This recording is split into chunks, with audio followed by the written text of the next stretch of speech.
when you're looking at homework, how much homework is too much homework? One of the very first things you want to do is check with the culture of the school. Check with other instructors, check with the deans, how much homework is common, because you want to fall within that culture of the school. It's probably right about 1 or 2 hours of homework for every credit hour the course is. So if you have a 4 credit hour course, then you'll want to come up with anywhere from 4 to 8 hours of homework per week for that course. And your homework must be, and this is not an option, your homework must be directly related to the objectives of your course. This is not a place just to put in busy work. That homework has to be related to the objectives of the course. You also have to think about how much time are you willing to put in to grade that homework. Because remember, every time you assign this class homework, you are also assigning yourself homework. And the students, they are not experts in the field. You're the one who's the expert in the field. So what took you an hour to do is going to take the students 2, 3, or even more hours in the field. The students, they don't think like an expert in the field until first they have mastered the base knowledge and also gained some experience in that field. So plan your homework accordingly. Your homework might include reading assignments, writing assignments. Your homework might include research or project development. It might even include community involvement or working on case studies. Lots of different things that you can assign for homework assignments.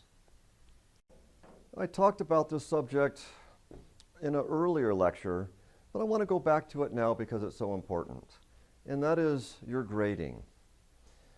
One of the first things you want to decide on is, are you going to do a weighted percentage grading or a total points grading? I'm in favor of the weighted percentage because it allows me some more flexibility. I don't have to keep adapting a syllabus. If I add an assignment, take an assignment away, remove a quiz, I prefer the weighted percentage. The weighted percentage has the disadvantage of requires math or requires the use of formulas behind an Excel program or a special teacher grading program. Total points is pretty darn easy as far as that. Add them up and divide points earned by the points possible. But you also have to decide, are you going to be straight grading or are you going to grade on a curve? And I'm going to recommend that you do straight grading. That is, the grade that a student gets is the grade that a student gets, and you don't adapt the grades to what other students are doing. Adapting a grade to what other students are doing would be the curve grading. And your school probably already has standard grades, A minus, B, C, C plus, whatever those grades are, already with percentages established to them. If they don't, then you're going to have to establish those yourself. 90 and above is an A, 80 to 90 is a B, that sort of stuff. And you might also want to start working on creating some rubrics, some grading rubrics. There's several programs, computer programs out there that are free. You can get on your computer to help you to create a grading rubric. There's books on creating grading rubrics. The grading rubric allows you to break down all of the requirements for whatever gradable assignment this is and use this rubric to really evaluate that student's assignments. They significantly help you, and I'm going to recommend that you use them. It makes grading a whole lot easier, and it gives the students more specific feedback on what their assignments were. It allows the students to see the very specific assignments, very specific requirements of each of those assignments, and it makes your grading more consistent.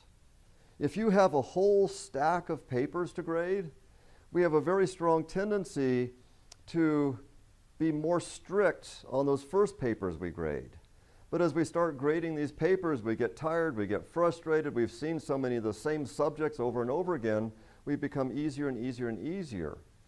And if you're having a student assistant, if you're having an assistant do your grading, then the rubrics will really help that student assistant be consistent, and it will really help your grades match up with what that assistant's doing. You can create rubrics for all of your gradable assignments, whether that's papers or projects or participation, discussions. Any graded assignment can have a rubric. And decide on all of your policies. Create those policies, put them in the syllabus. What's your policy on cheating, on plagiarism? What's your policy on late work, on makeup work? How about on extra credit? Are you going to time the exams, or are you going to let the students have the entire classroom for the exam? How about what's your policy on borderline grades?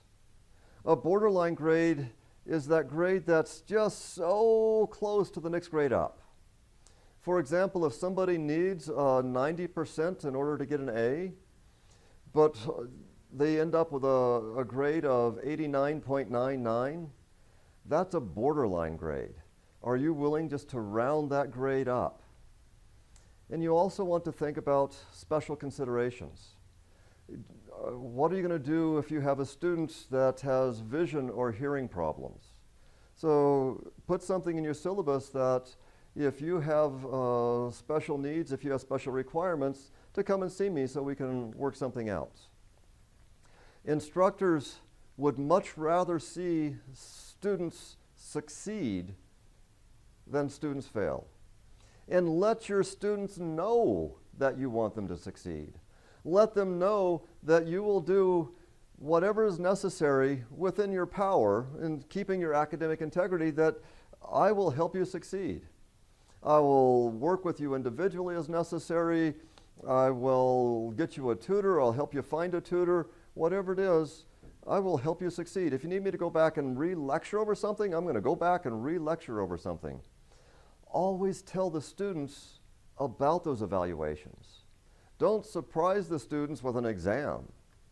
You might occasionally have a pop quiz here and there, but other than that, the students should know when all of their quizzes are coming. They should know when all their exams are coming.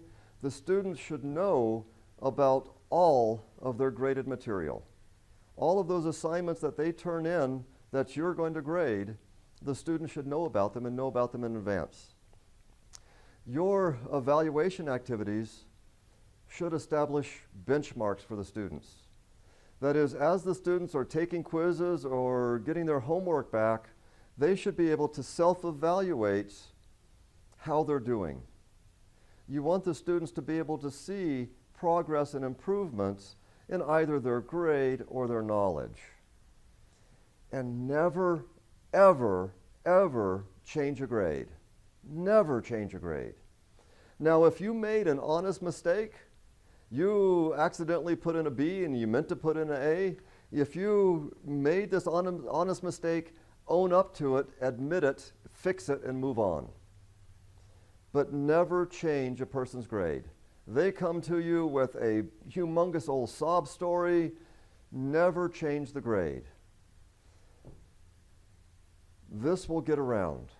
And if you change Johnny's grade, Johnny's going to tell 6 other people, and those 6 people are going to come to you to have their grade changed. They're going to tell 6 other people, and those 6 other people, well, you change Johnny's grade and Mary's grade and Bill's grade. You're going to change my grade too. Never change a grade. It might be painful right up front, but it's going to save you in the long run. Now, I think you're pretty much ready.